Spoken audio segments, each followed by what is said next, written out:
කෙසෙල් යෝගට් සමග ශීත කළ හැකිය. Bananas can be frozen with yogurt. මෙය අපතේ යාම වළක්වා ගැනීමට හොඳ ක්‍රමයකි. This is a good way to avoid waste.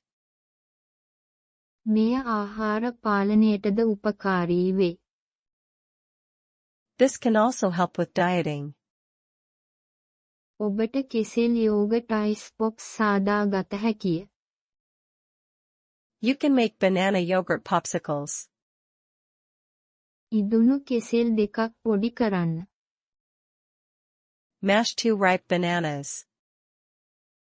කෙසෙල් යෝගට් කෝප්පයක සමග මිශ්‍ර කරන්න. Mix the bananas with 1 cup of yogurt. ඔබ කැමති නම් කුරුඳු එකතු කළ හැකිය. You can add cinnamon if you like. මිශ්‍රණය කුඩා කෝප්පවලට වත් කරන්න. Pour the mixture into small cups. කෝප්ප පැය කිහිපයක් ශීතකරණයේ තබන්න.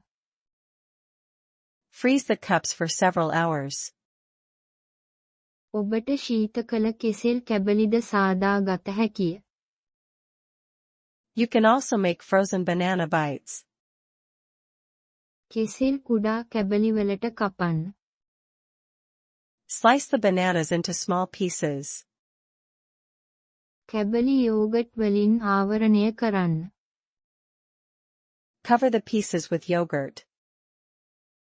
ඒවා තැටියක තබා ශීත කරන්න. Freeze them on a tray. වරකට කැබලි කිහිපයක් කන්න පුළුවන්. You can eat a few pieces at a time. ඔබට කෙසෙල් යෝගට් අයිස් ක්‍රීම් සාදා ගත හැකිය. You can make banana yogurt ice cream.